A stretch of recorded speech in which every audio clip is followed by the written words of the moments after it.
Mais pour revenir à notre propos que j'avais presque perdu de vue, la première raison pour laquelle les hommes servent volontairement, c'est qu'ils naissent serfs et sont élevés comme tels. De là en découle une autre, c'est que sous les tyrans, les gens deviennent facilement lâches et sans caractère. Ce savoir, je suis merveilleusement reconnaissant au grand Hippocrate, le père de la médecine, de l'avoir remarqué dans l'un de ses livres qu'il intitule « Des maladies ». Cet homme avait un cœur noble, et il le montra bien lorsque le roi des Perses voulut l'attirer à lui à force d'offres de somptueux cadeaux.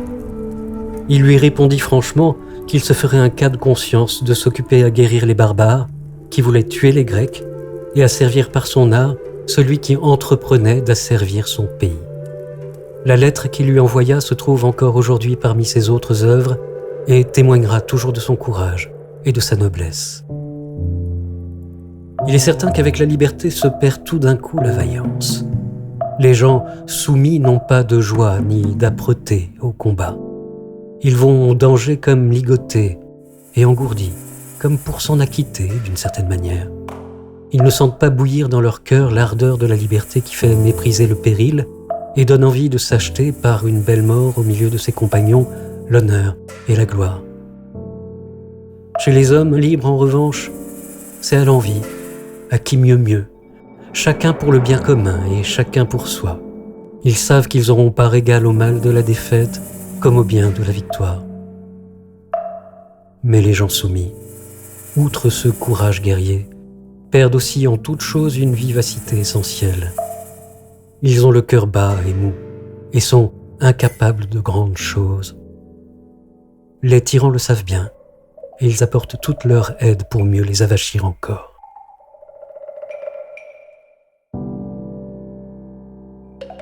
Xénophon, un des plus sérieux et des plus estimés historiens grecs, a fait un livre dans lequel il fait dialoguer Simonide avec Hiéron, tyran de Syracuse, sur les misères des tyrans. Ce livre est plein de leçons, bonnes et graves, qui ont aussi, à mon avis, une grâce infinie.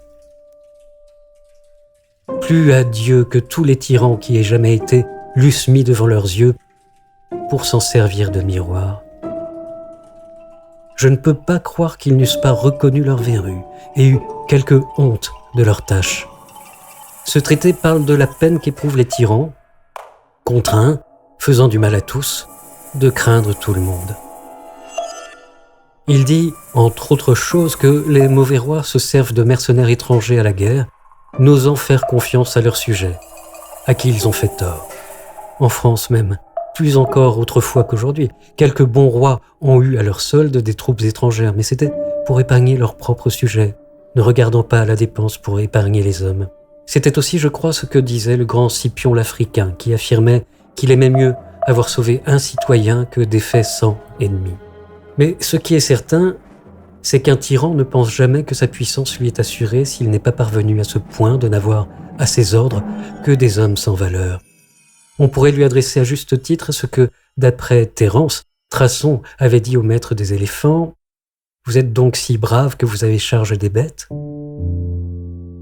Cette ruse des tyrans, pour abrutir leur sujet, ne peut pas se montrer plus clairement que dans la conduite de Cyrus envers les Lydiens, après qu'il se fût emparé de Sardes, la capitale de la Lydie, et qu'il eut pris pour captif et amené devant lui Crésus, leur roi si riche. On lui apporta la nouvelle que les Sardins s'étaient révoltés. Il les réduisit bientôt à l'obéissance. Mais ne voulant pas mettre à sac une ville si belle, ni être toujours en peine de mobiliser une armée pour la garder, il s'avisa d'un superbe expédient pour s'en assurer le calme. Il y établit des bordels, des tavernes et des jeux publics, et fit publier une ordonnance qui obligeait les habitants à s'y rendre. Il s'en trouva si bien que, depuis, jamais sa garnison n'eut à tirer un coup d'épée contre les Lydiens. Ces pauvres et misérables gens s'amusèrent à inventer toutes sortes de jeux, si bien que les Latins en ont tiré leur mot, et que ce que nous appelons passe-temps, ils l'ont appelé ludie, par déformation de Lydie. Tous les tyrans n'ont pas déclaré expressément qu'ils voulaient efféminer leur sujet, Mais il est vrai que ce que celui-là ordonna formellement, la plupart l'ont cherché en sous-main. À la vérité, c'est d'ailleurs le penchant naturel du petit peuple qui est d'ordinaire plus nombreux dans les villes. Il est soupçonneux à l'endroit de celui qui l'aime et confiant envers celui qui le trompe. Ne croyez pas qu'il y ait d'autres oiseaux qui se prennent mieux à la pipée, ou d'autres poissons qui, pour la friandise du ver, mordent plutôt à l'hameçon, que tous ces peuples qui s'allèchent si promptement à la servitude, à la moindre plume qu'on leur passe, comme l'on dit, devant la bouche. C'est une chose merveilleuse qu'ils se laissent aller si vite dès qu'on les chatouille. Le théâtre, les jeux, les farces, les spectacles, les gladiateurs, les bêtes curieuses, les médailles étaient pour les peuples anciens les appâts de la servitude, le prix de leur liberté, les outils de la tyrannie. Ce moyen, cette pratique, ces allèchements étaient utilisés par les anciens tyrans pour endormir leurs sujets sous le joug. Ainsi, les peuples abétis, trouvant beaux tous ces passe-temps, amusés d'un plaisir inutile qui leur passait devant les yeux, s'habituaient à servir presque aussi bêtement et plus mal que des petits enfants apprenant à lire avec les brillantes images des livres enluminés. Les tyrans romains s'avisèrent encore d'un autre point, en faisant festoyer souvent les citoyens par dizaines, abusant cette canaille comme il faut puisqu'elle se laisse aller plus qu'à toute autre chose au plaisir de la bouche. Le plus éveillé et intelligent d'entre eux n'eût pas quitté son écuelle de soupe pour recouvrer la liberté de la République de Platon. Les tyrans leur faisaient la largesse d'un quart de blé, de 8 pintes de vin et d'un sesterce. Et alors c'était pitié d'entendre crier « Vive le roi !»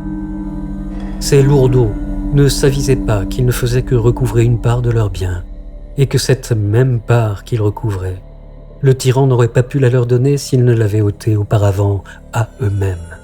Un tel qui ramassait aujourd'hui le sesterce et se gorgeait au festin public en bénissant Tibère et Néron de leur générosité, était le lendemain contraint d'abandonner ses biens à leur avidité, ses enfants à leur luxure, son sang même à la cruauté de ces magnifiques empereurs, et ne disait mot, pas plus qu'une pierre, et ne se remuait pas plus qu'une souche.